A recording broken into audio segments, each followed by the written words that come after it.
میں اور آپ جس سوسائٹی میں آج رہ رہے ہیں اس میں بہت سارے لوگ خیر کی طرف آتے ہیں، بڑی تیزی سے نیکی کے ارادے کرتے ہیں، مخلص ہوتے ہیں، اخلاص بھی پورا ہوتا ہے، لیکن نیکی پر ڈٹے نہیں رہتے۔ کچھ دن تو خیر سے کام کرتے ہیں، کچھ دن تو جد و جہد کرتے ہیں، لیکن جتنی تیزی سے وہ آتے ہیں اتنی تیزی سے واپس جاتے ہوئے بھی دکھائی دیتے ہیں۔ کچھ دن تو ایسا ہوتا ہے کہ پانچوں نمازوں کے ساتھ تہجد بھی شروع ہو جاتی ہے، تلاوت قرآن مجید، ذکر، اذکار، درود و سلام، اور اگر طریقت سے وابستہ ہیں تو شیخ کے بتائے ہوئے اسباق، مراقبہ، ذکر، فکر، ساری چیزیں ہو رہی ہوتی، لیکن چند دنوں کے بعد محسوس ہوتا ہے کہ جیسے وہ اس رستے سے ہٹتے جا رہے ہیں اور کمزوری دکھاتے جا رہے ہیں۔ امام حسین رضی اللہ تعالیٰ عنہ کی زندگی سے ہم نے جو چیزیں سیکھنی ہیں ان میں سے ایک سبق یہ لینا ہے کہ انسان ڈٹ کے دین پر کیسے کھڑا ہو سکتا ہے۔ آپ یقین کیجئے بہت سارے لوگ ایسے ہیں جو مخلص ہیں، چاہتے ہیں میں دین پر عمل کروں، لیکن صرف اپنی برادری کا مقابلہ ہی نہیں کر پاتے، اپنے دوستوں کے بیچ ہی سٹینڈ نہیں لے پاتے، اپنے گھر کے اندر ہی انہیں کھڑا نہیں ہونا آتا، ذرا سی بھی استقامت نہیں دکھاتے۔ اور آج کل تو ماحول اس طرح کا ہو گیا ہے کہ نوجوانوں کے اندر قوت فیصلہ ہی نہیں، قوت ارادی نہیں، کروں نہ کروں، چلوں نہ کروں، یہ ٹھیک ہے کہ نہیں ٹھیک، آپ بھی بتائیں ایسا ہو سکتا ہے، چلیں آپ بھی، بھئی اتنے مشورے آپ لے رہے ہیں آپ کر ہی نہیں سکیں گے، آپ میں قوت فیصلہ ہی نہیں ہے، آپ نے طے ہی نہیں کیا آپ نے کس راستے جانا ہے تو منزل کب آئے گی۔ 99 لوگوں نے کہہ دیا ہے کپڑے تجھے اچھے لگ رہے ہیں، صرف ایک نے کہا ہے کہ ذرا سینے والے نے ٹھیک نہیں سیا، تو آپ پریشان ہو گئے۔ اتنی جلدی کمزور پڑ جانا، اتنی جلدی استقامت چھوڑ دینا۔ اور پھر ایک طبقہ ایسا بھی ہے جو بڑا باصلاحیت ہے، بڑی زبردست طاقت رکھتا ہے، کام کرنے کی ہمت رکھتا ہے، وسائل بھی ہیں، ذرائع بھی ہیں، سلیقہ بھی ہے، شعور بھی ہے، نہیں ہے تو استقامت نہیں ہے۔ کیونکہ استقامت نہیں ہے تو ساری صلاحیتیں ہونے کے باوجود وہ لوگ کبھی کامیاب نہیں ہو سکتے، کیونکہ ان کے پاس استقامت ہی نہیں ہے۔ اللہ تعالیٰ نے قرآن مجید کے اندر اس بات کو بیان فرمایا ان الذین قالوا ربنا اللہ ثم استقاموا۔ یہ قرآن مجید کا ذرا انداز کریمانہ دیکھیے، فرمایا بے شک وہ لوگ جنہوں نے کہا اللہ ہمارا رب ہے، ثم استقاموا، پھر وہ ڈٹ گئے، جم گئے اس بات پر اللہ ہمارا رب ہے، پھر اس پہلو پر پورے طور پر وہ کھڑے ہو گئے، تو یا اللہ انہیں کیا ملے گا؟ فرمایا تتنزل علیہم الملائکہ، ہم ان کی مدد کے لیے فرشتوں کا نزول فرما دیں گے، فرشتوں کا ان پر نزول ہوگا۔ اللہ تخافوا ولا تحزنوا، فرشتے ان سے کہیں گے نہ خوف کھاؤ نہ غم کرو، وَأَبْشِرُوا بِالْجَنَّةِ الَّتِي كُنْتُمْ تُوعَدُونَ، اور اس جنت پر خوش ہو جاؤ جس کا وعدہ تم سے تمہارے رب نے فرمایا ہے۔ ان الذین قالوا ربنا اللہ ثم استقاموا، جنہوں نے یہ کہا اللہ ہمارا رب ہے اور پھر اس بات پر وہ ڈٹ گئے، جم گئے، ٹھہر گئے، استقامت دکھائی، کھڑے ہو گئے۔ یہ نہیں فرمایا کہ فرشتے آئے تو وہ ڈٹ گئے، قرآن مجید کی ترتیب یاد رکھیے، فرمایا پہلے وہ ڈٹے، ثم استقاموا، پہلے وہ ڈٹے، جب وہ ڈٹ گئے تتنزل علیہم الملائکہ، پھر اللہ نے ان کی مدد کے لیے فرشتے بھی نازل فرما دی۔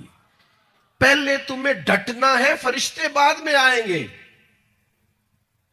تمہیں ایک دفعہ ڈٹ کے دکھانا ہے کہ ہم ڈٹ گئے، ہم کھڑے ہو گئے، پھر فرشتے آئے. ویسے تو علماء تفسیر اکثر نے یہی لکھا ہے کہ یہ جو فرشتے آتے ہیں نا مومنوں کے پاس، یہ موت کے وقت آتے ہیں. اور یہ بھی بڑی نعمت ہے کہ موت کے وقت فرشتہ آ جائے اللہ کی مدد لے کر. یہ فرشتے قبر میں آتے ہیں، یہ فرشتے میدان محشر میں آئیں گے. یہ مومن کے پاس آتے ہیں، خوشخبری سنانے آتے ہیں فرشتے.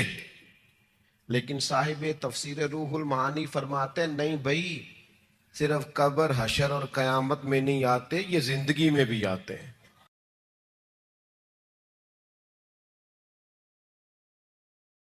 سورہ ملک سے 29ویں پارے کا آغاز ہوتا ہے. نبی رحمت علیہ السلام نے فرمایا یہ وہ سورہ مبارکہ ہے جو قیامت کے دن اللہ کی بارگاہ میں عرض کرے گی یا اللہ یہ بندہ مجھے پڑھا کرتا تھا، اسے جنت عطا کر دے. اور فرمایا یہ ناز کے ساتھ جھگڑا کرے گی، عرض کرے گی اے اللہ یا اسے جنت دے دے یا مجھے قرآن پاک سے علیحدہ کر دے، یا مجھے قرآن مجید سے الگ کر.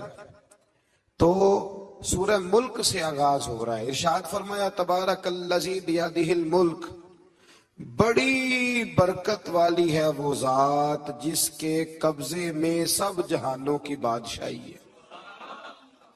تبارک الذی بیدہ الملک، بڑی برکت والی ہے وہ ذات جس کے ہاتھ میں تمام جہانوں کی، وَهُوَ عَلَى كُلِّ شَيْءٍ قدیر، اور وہ ہر چیز پر پوری طرح قادر ہے، پوری طرح قدرت رکھتا ہے. فرمایا الذی خلق الموت، وہ جس نے موت کو خلق کیا، والحیات، اور جس نے زندگی کو بنایا.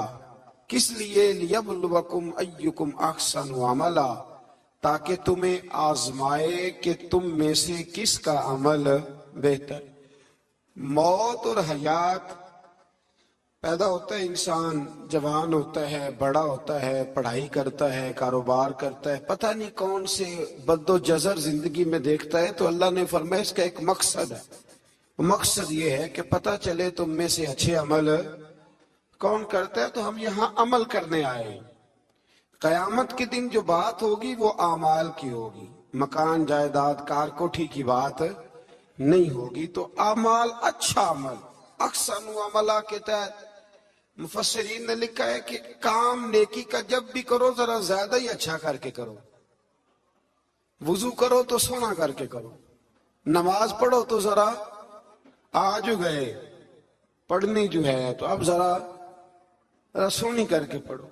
قرآن شریف کی تلاوت کرو تو ذرا پیاری کر کے. ذرا میں مدرسے کے بچوں کے ساتھ کبھی کبھی بیٹھتا ہوں، ان سے بڑا کچھ سیکھنے کو ملتا ہے، تو کبھی کوئی بات ان کو کہنے کا بھی موقع ملتا ہے. تو میں انہیں کہا کرتا ہوں کہ ہمارے بزرگ، میری اماں جی جب قرآن مجید کھولتی تھی نا تو جو وہ رنگ تھا نا بزرگوں کا، حالانکہ وہ حدیثوں میں ہم نے نہیں دیکھا، لیکن وہ کبھی ہم جا کے کوئی بات کرتے تھے نا تو تلاوت کے دوران تو وہ جلدی سے منہ پہ انگلی رکھتی تھی کہ چپ کرو میں قرآن پاک پڑھ رہی ہوں. اور پھر شنیل کا غلاف، اور پھر اس غلاف کو علیحدہ چومنا، قرآن پاک کو علیحدہ چومنا، اور پھر اس کو ریل میں رکھنا، اور پھر کئی کر کے. تو ہم جو آج ہیں تو ہم اس عمل کو اتنا اچھا کر کے نہیں کرتے، بس ٹھیک ہے ہر وقت ہاتھ میں قرآن مجید رہتا ہے تو وہ رویہ نہیں. تو کام کرنا ہے تو اس کو کیا کریں؟ اچھا کر کے کریں، ذرا مزیدار کر کے کریں. عمل کریں تو ذرا بہترین عمل کریں.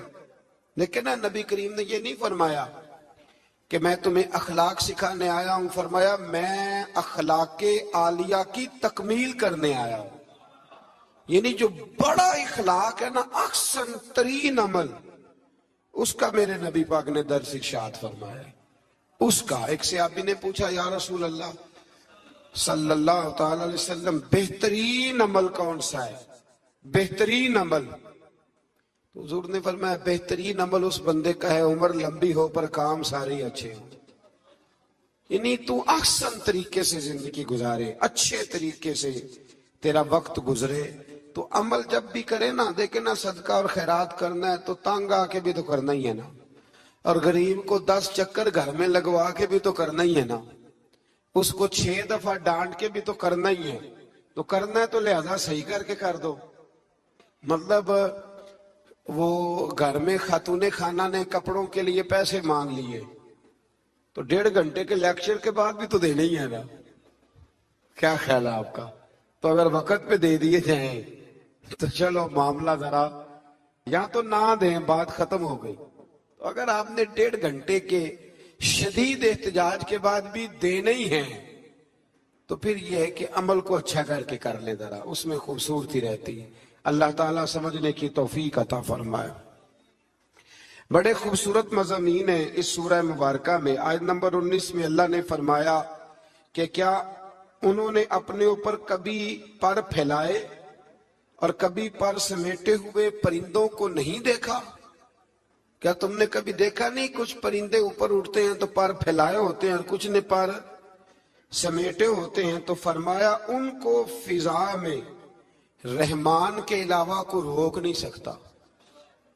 صرف ایک رب رحمان ہے جس نے انہیں فضا میں، یار جہاز آپ نے دیکھا ہے اسے کون روکتا ہے؟ آپ یقین کریں کبھی اس پہ بیٹھا بندہ غور کرنے لگ جائے نا میں کہاں ہوں تو ہو سکتا ہے پریشان ہو جائے. کون روک کے رکھتا ہے اسے؟ تو فرمایا یہ رب کی قدرت ہے، جہاں چاہے جس کو چاہے وہیں کھڑا فرما دے. یہ اللہ تبارک و تعالیٰ کی قدرت ہے. آیت نمبر 20 میں اللہ کی مدد کرنے اور رزق عطا کرنے کا بیان ہے کہ اللہ مدد بھی کرتا ہے تمہاری اور تمہیں رزق بھی عطا کرتا ہے. آیت نمبر 23 میں فرمایا کہ اللہ وہ ہے جس نے تمہیں پیدا کیا، تمہیں سننے، دیکھنے اور سمجھنے کی صلاحیتیں عطا کی، مگر بندے بڑے کم ہیں، بڑے کم بندے ہیں جو اللہ کی نعمتوں کا شکر ادا کرتے ہیں. یہ سوچنے سمجھنے کی صلاحیت آپ کے خیال میں چھوٹی نعمت ہے؟ بہت بڑی نعمت ہے. آپ یقین کریں بعض لوگوں کے پاس سارا کچھ ہوتا ہے لیکن شعور کی دولت نہیں ہوتی. تو یہ بہت بڑی نعمت ہے، اس کا بھی اللہ کی بارگاہ میں شکر ادا کیا کریں. جب اللہ کو عقل شعور دے دے تو دوسروں کو بیوقوف سمجھنے کی بجائے نا اس نعمت پر اللہ کا شکر ادا. آگے سورہ قلم ہے. اس سورہ مبارکہ کے اندر اللہ تبارک و تعالی نے نا قسمیں ارشاد فرمائی اور قسم کھا کے کہا کہ محبوب آپ کوئی مجنون نہیں، آپ کو دیوانے نہیں، یقیناً آپ کے لیے ایسا اجر ہے جو کبھی ختم نہیں ہوگا. اور پھر فرمایا وَإِنَّكَ لَعَلَىٰ خُلُقٍ عَظِيمٍ، محبوب جتنے عظیم الشان اخلاق تھے نا ان سب کا ہم نے آپ کو مالک بنا دیا ہے. یہ اعلیٰ لفظ اصطلاح ہے، قبضے کے معنی میں آتا ہے عربی میں. فرمایا ہم نے آپ کو اخلاق عالیہ کا مالک بنا. جتنے اچھے اخلاق ہیں ان سب کا اللہ نے نبی پاک کو مالک. اور سب مفسرین نے بڑا کچھ لکھا پر بریلی کے امام نے ایک جملہ لکھا تو بڑا ہی شاندار لکھا. اعلیٰ حضرت فرمانے لگے کہ اخلاق یہ نہیں کہ جو کام اچھا تھا وہ نبی کریم نے کیا ہے، بلکہ فرماتے ہیں جس جس کو حضور نے کر دیا وہ اچھا ہو گیا. جس جس کو حضور نے کر دیا وہ اچھا. فرماتے رسول کریم کا مسکرانا بھی اچھا ہی ہے اور کبھی دین کی مخالفوں پر ناراض ہونا بھی اچھا ہی ہے. نبی پاک علیہ السلام کا بدر میں تلوار اٹھانا بھی اچھا ہے اور رسول کریم صلی اللہ تعالی علیہ وسلم کا فتح مکہ کے دن معاف کر دینا بھی، یہ سارا کچھ یہ اچھا ہے. بس جس کو حضور جب کرتے گئے وہ اچھا ہوتا گیا. اور حضرت عائشہ صدیقہ رضی اللہ تعالیٰ عنہ سے جب کسی نے پوچھا تھا کہ بتائیے نبی کریم علیہ السلام کے اخلاق عالیہ کیسے تھے، تو حضرت عائشہ صدیقہ کہنے لگی تم نے قرآن نہیں پڑھا؟ سارے اخلاق جو قرآن میں ہیں وہ سارا میرے رسول پاک کا اخلاق ہی ہے، وہ سارا میرے نبی کریم علیہ السلام کا اخلاق ہی ہے، وہ سارا اخلاق ہے رسول پاک سید عالم صلی اللہ تعالی علیہ وسلم. تو پھر اس سے آگے جا کے نا آیت نمبر 8 سے اللہ تبارک و تعالی نے رسول کریم صلی اللہ علیہ وسلم کو فرمایا کہ کفار چاہتے ہیں کہ دین کے معاملے میں آپ ان سے بے جا رعایت برتیں. آپ ان پر آسانی کریں, کھلی چھٹی دے دیں, اور جواب میں وہ بھی رعایت کریں گے. فرمایا ایسا نہیں ہو سکتا, حق پر کوئی سمجھوتا نہیں ہو سکتا. اس کے بعد ایک دشمن رسول صلی اللہ علیہ وسلم, مفسرین نے اس کا نام ولید بن مغیرہ لکھا ہے.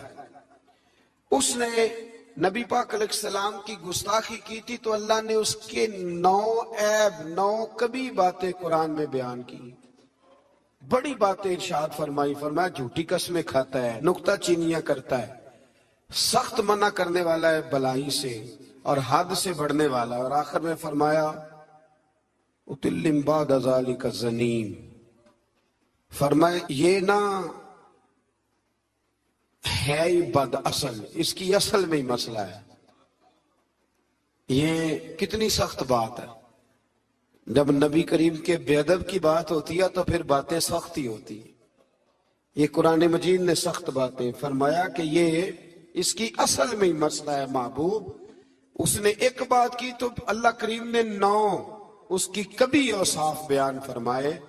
اس لیے اعلیٰ حضرت نے کہا تھا دشمن احمد پہ شدت کیجیے, دشمن احمد پہ شدت کیجیے, ملحدوں سے کیا مروت کیجیے. شرک ٹھہرے جس میں تعظیم حبیب, اس برے مذہب پہ لعنت کیجیے, اس برے مذہب پہ لعنت کیجیے. اور جو نہ بھولا ہم غریبوں کو رضا, ذکر اس کا اپنی عادت کیجیے. آگے پھر سورۃ الحاقہ. اس سورہ مبارکہ کے شروع میں قیامت کے حق اور یقینی ہونے کو بیان کیا گیا ہے. پھر قوم سمود اور قوم عاد اور فرعون پر نازل ہونے والے عذاب کا ذکر ہے. یہ سارے مضامین پہلے بیان ہو چکے ہیں نا جی, ماشاءاللہ تفصیل سے ہم سن چکے ہیں. قوم عاد, قوم سمود, ان سب کے بارے میں اس سورہ مبارکہ میں اللہ نے بیان فرمایا. اسی سورہ کی آیت نمبر 19 سے بتایا کہ قیامت میں جس کے نامہ اعمال اس کے دائیں ہاتھ میں دیا جائے گا, یہ اس کے سرخ رو ہونے کی علامت ہوگی. جس کے سیدھے ہاتھ میں نامہ اعمال دیا جائے گا مطلب ہوگا کہ کامیاب ہو گیا, اور وہ افتخار کے ساتھ لوگوں سے کہے گا, بڑے فخر کے ساتھ کہے گا کہ آؤ میرا نامہ اعمال پڑھو. اس کے برعکس جس کا نامہ اعمال اس کے بائیں ہاتھ میں دیا جائے گا, یہ اس کی رسوائی کی علامت ہوگی, اس کی رسوائی کی علامت ہوگی. اور وہ کہے گا کاش میرا نامہ اعمال دیا ہی نہ جاتا, اور موت کے ساتھ ہی میرا قصہ ہمیشہ کے لیے ختم ہو چکا ہوتا. جس کا بھی نامہ اعمال سیدھے ہاتھ میں, ہمارے بزرگ فرماتے ہیں کہ سیدھے ہاتھ سے لینا دینا حضور کی سنت ہے. کوشش کریں لیں بھی سیدھے ہاتھ سے, دیں بھی, کھائیں بھی سیدھے ہاتھ سے. فرماتے ہیں عادت ہی سیدھے ہاتھ کی بنا لو. جب قیامت میں فرشتے نامہ اعمال دینے لگے تو عادت ہی سیدھے ہاتھ کی ہو, عادت ہی سیدھے ہاتھ کی ہو. عادت, اور سیدھے ہاتھ سے لیں, سیدھے ہاتھ سے ہی دیں. قیامت میں جس کا نامہ اعمال سیدھے ہاتھ میں دیا جائے گا سمجھیے وہ کامیاب ہوا. اور جب جس بچے کی فرسٹ پوزیشن آئی ہوتی ہے نا, وہ رزلٹ کارڈ سارے محلے کو دکھاتا ہے, اور جو فیل ہو جاتا ہے وہ ابا جی کو بھی نہیں دکھاتا. وہ کہتا ہے کہ وہ ابھی آیا نہیں, ملا نہیں. قیامت کے دن بھی جو کامیاب ہوں گے نا وہ دنیا کو بتائیں گے کہ اللہ نے فضل کر دیا, اور جو ناکام ہوں منہ چھپاتے پھریں گے. اللہ ہمیں پردہ پوشی عطا فرمائے. پھر آگے سورۃ المعارج ہے. اس سورت کے شروع میں عذاب قیامت کا ایک بار پھر بیان ہے کہ حشر کا ایک دن 50,000 سال کے برابر ہوگا. آسمان پگھلے ہوئے تانبے کی طرح ہو جائے گا, اور پہاڑ دھنی ہوئی رنگین اون کی طرح ہو جائیں گے. کوئی کسی کا پرسان حال نہ ہوگا. اس وقت مجرم یہ تمنا کریں گے کہ بیوی بھائی رشتہ دار, بیوی بھائی رشتہ دار اور تمام اہل زمین سب کو اپنا فدیہ دے کے اپنی جان چھڑا لیں.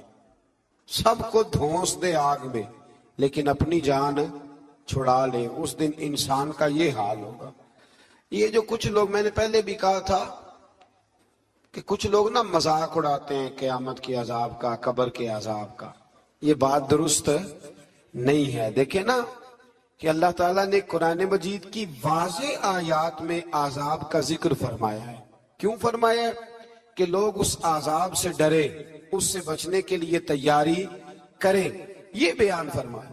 اب یہاں لوگ مذاق اڑاتے ہیں معاذ اللہ تعالیٰ، کہتے ہیں دیکھو جی فلاں مولانا کہہ رہے تھے بچھو آئیں گے تو یہ ہوگا. خدا کے بندو، مولانا کون ہوتے ہیں؟ مولانا کون ہوتے ہیں یہ بات کرنے والے؟ یہ تو حدیثوں میں آئی، قرآن مجید کی آیات میں آئی. آپ مذاق نہیں اڑائیں بلکہ کوشش کریں کہ اللہ تبارک و تعالی ہمیں سمجھنے کی توفیق عطا فرمائے. پھر آیت نمبر 19 سے انسان کے کم حوصلہ ہونے، مصیبت کے وقت گھبرا جانے اور نفع پہنچنے کی صورت میں بخل کرنے کا ذکر ہے.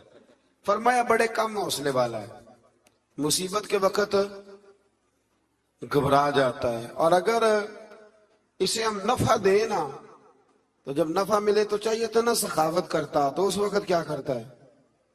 بخل کرتا ہے، کنجوسی کرتا. اللہ فرما رہا ہے، نبی پاک علیہ الصلوۃ والسلام نے فرمایا یہ جو سخی ہوتا ہے نا، فرمایا یہ سخی بندوں کے دل کے قریب بھی ہوتا ہے، اللہ کے قریب بھی ہوتا ہے اور جنت کے قریب بھی ہوتا ہے. اور فرمایا یہ جو بخیل ہوتا ہے نا، بخیل، یہ بندوں سے بھی دور ہی ہوتا ہے، بندوں سے بھی دور ہے، جنت سے بھی دور ہے، اور اللہ تبارک و تعالیٰ کے قرب سے بھی دور ہے. اور حضور فرماتے ہیں جب صبح سورج طلوع ہوتا ہے تو فرشتہ دعا کرتا ہے اللہ سخی کو زیادہ عطا فرما، اور کہتا ہے یا اللہ جو کنجوسی کرے نا اس سے روک لے، اسے نہ دے، اس لیے کہ جب وہ نہیں دے رہا. بڑی خوبصورت مثال علامہ اسماعیل حقی نے لکھی ہے. آپ فرماتے ہیں کنویں سے سارا پانی ختم ہو جائے تو نیچے سے تازہ آ جاتا ہے، اور اگر پانی ختم نہ ہو اندر ہی پڑا رہے تو باسی ہو جاتا ہے. تو ایسا ہونا چاہیے کہ ایک دفعہ سارا پانی ختم. میں آپ کو سارا مال صدقہ کرنے کو نہیں کہہ رہا، لیکن حضرت ابوبکر صدیق نے کئی دفعہ یہ کام کیا.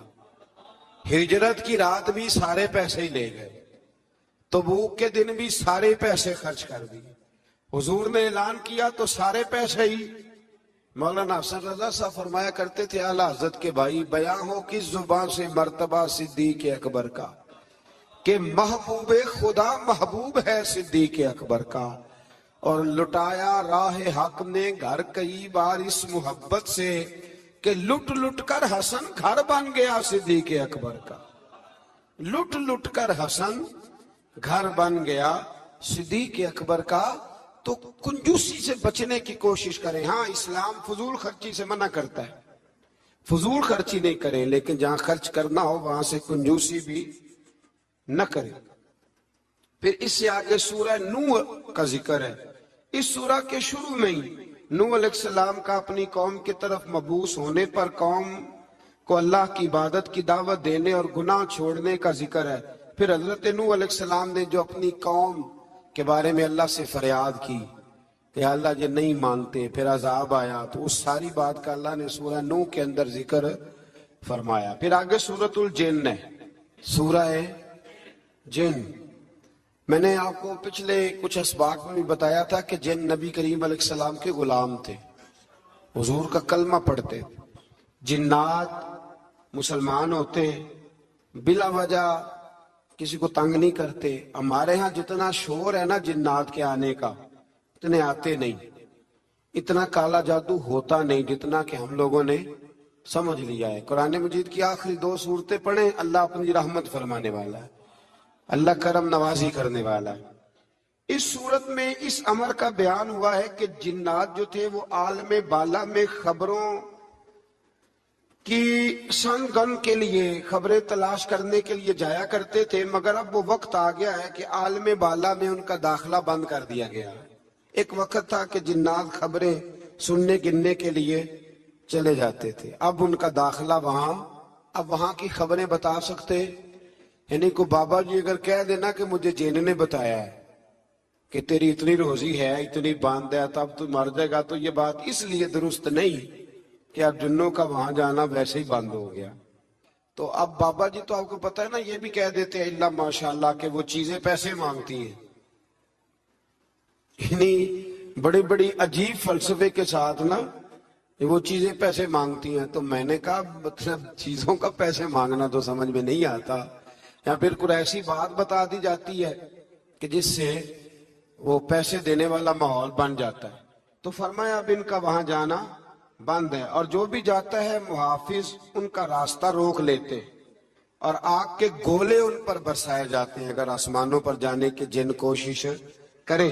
جنات نے مشورہ کیا کہ پورے روئے زمین کا جائزہ لے کے دیکھیں آخر یہ سارا منظر کیوں تبدیل ہو گیا، تو ضرور کوئی بڑی تبدیلی آئی ہے. حضرت ابن عباس رضی اللہ تعالیٰ عنہ نے بیان کیا کہ ان کی ایک جماعت مکے کی طرف گئی اور وہاں نبی پاک علیہ السلام عکاظ کے بازار میں اپنے اصحاب کو صبح کی نماز پڑھا رہے تھے.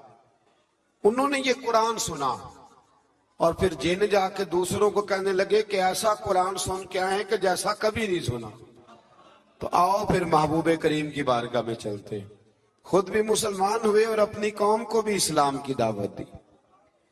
اس کی آیت نمبر 26 میں اللہ تبارک و تعالیٰ نے فرمایا، یہ سورہ جن جو ہے نا اس کی آیت نمبر 26 اللہ کریم نے ارشاد فرمایا، عالم الغیب فلا یظہر علی غیبہ احدا. فرمایا غیب کا جاننے والا اپنے غیب پر کسی کو مطلع نہیں کرتا. غیب کا جاننے والا آگاہ نہیں کرتا اپنے غیب پر کسی کو بھی. آگے فرمایا الا من ارتضی من رسول، لیکن اپنے رسولوں میں سے جس کو پسند کرتا ہے اس کام کے لیے چن لیتا ہے. کسی عام بندے کو غیب پر مطلع، یہ آیت نمبر 26 میں نے کتنی دفعہ یاد کرائی آپ کو. تو بھئی عقائد جو ہوتے ہیں وہ جب سے ہم قرآن مجید پڑھ رہے ہیں جگہ جگہ عقائد آئے ہیں اہل سنت کے، جگہ جگہ آئے ہیں. تو آپ سمجھے نا کہ یہ عقیدہ جو ہوتا ہے یہ شعر سے ثابت نہیں ہوتا، یہ قرآن حدیث سے ثابت ہوتا ہے. شعر تو ایک ذوق کا نام ہے. تو فرمایا عام آدمی کو اللہ غیب پر اطلاع نہیں دیتا، پر اپنے رسولوں میں سے جس کو چاہتا ہے اس کام کے لیے چن لیتا ہے. تو بتائیے نبی پاک سے بڑھ کے بھی اللہ کسی کو چاہتا ہے؟ حضور نے فرمایا خبردار ہو جاؤ، اس نے مجھے اپنا محبوب بنایا ہے. الا وانا حبیب اللہ، خبردار میں اللہ کا حبیب بن کے آیا ہوں. تو علم غیب اللہ نے اپنے رسول کو دیا اور اس کی برکت سے نبی کریم علیہ السلام نے دین کا بہت سارا کام کیا. حبیب کریم علیہ السلام نے بہت ساری باتیں، اور بہت سارے ایسے لوگ ہیں جو صرف حضور کا غیب دیکھ کے ایمان لائے، یعنی ایمان ہی غیب دیکھ کے لائے. خود حضرت عباس نبی کریم کے چچا، وہ جب بدر کے لیے آنے لگے نا، وہ آنا اس وقت بھی نہیں چاہ رہے تھے، پر قبیلے اور برادری نے مجبور کر کے انہیں ساتھ تیار کیا. وہ آئے نا تو جو گھر میں سونا پڑا تھا نا وہ ایک جگہ پہ چھوڑ آئے. اپنی بیوی کو کہنے لگے کہ میں آ گیا تو نکال لوں گا، اور اگر میں قتل کر دیا گیا تو تو نا نکال کے بچوں پہ خرچ کر دینا. تو نبی پاک علیہ السلام کے پاس جب یہ قیدی ہو کے آئے تو حضور نے فرمایا چچا فدیہ دو، اتنے پیسے دو چلے جاؤ. تو کہنے لگے میرے پاس تو شے ہی کوئی نہیں. وہ جو 15 دن عمرے والے وہاں رہتے ہیں نا، وہ 2.5 من کی شاپنگ کر لیتے ہیں، اور جب کسٹم والا کہتا ہے پیسے دو تو تازہ عمرہ کیا ہوتا ہے، کہتے شے ہی کوئی نہیں. یہ ظلم ہے. تازہ عمرہ کیا ابھی آئے ہیں. ہاں جی. تو مطلب اتنی خستہ حالی ہو جاتی ہے. یہ میں پریکٹیکل بتا رہا ہوں اللہ کے فضل سے. ایک سے میں نے کہا تو مجھ سے لے لے، کہتا چپ کرو تسی کو بچ بول دے. میں نے کہا مجھ سے لے لو دے دینا، کہتے تو چھڑو. بھائی چھوڑے، آپ کیوں غلط بات کرتے ہیں؟ تو بہت سارے بندے ہوتے ہیں جو کہتے ہیں شے کوئی نہیں، بالکل کوئی شے نہیں. ہاں کوئی پلاٹ سستا بک رہا ہو تو پیسے نکل آتے ہیں، پھر کہتے میں پھڑے نے کسی کو لو. بھئی کو کھا جائے گا، چلے ٹھیک ہے آپ چھپائیں اپنی دولت کو، لیکن ان لفظوں کے ساتھ ناشکری کرنا کہ شے کوئی نہیں، یہ معاملہ درست ہے. تو حضرت عباس نے بھی نا نبی کریم کی بارگاہ میں عرض کیا حضور کوئی شے نہیں، کہاں سے دوں؟ تو حضور مسکرائے. حضور نے فرمایا چاچا جب گھر سے نکلنے لگے تھے تو وہ اکیلے میں میری چچی کو بلا کے جو پیسے دے کے آئے تھے، اور وہ اس کو کہہ کے آئے تھے کہ میں آ گیا تو میں تمہیں بتاؤں گا کیا کرنا ہے، نہ آیا تو پھر نکال کے بچوں پہ خرچ کر دینا. یہ سن کر حضرت عباس پہ راشا ہوا طاری. یہ سن کر حضرت حفیظ جلندری کہتے ہیں یہ سن کر حضرت عباس پہ لاشا ہوا طاری کہ پیغمبر تو رکھتا ہے دلوں کی بھی خبرداری. خیال آیا مسلمان نیک و بد پہچان جاتے ہیں اور محمد آدمی کے دل کی باتیں جان جاتے ہیں. محمد آدمی کے دل کی باتیں جان جاتے ہیں. اور کوئی غیب تم سے نہا ہو بھلا جب خدا ہی نہ چھپا رہا. تم پر کروڑوں درود و سلام جب خدا ہی نہ چھپا رہا. کتنی عجیب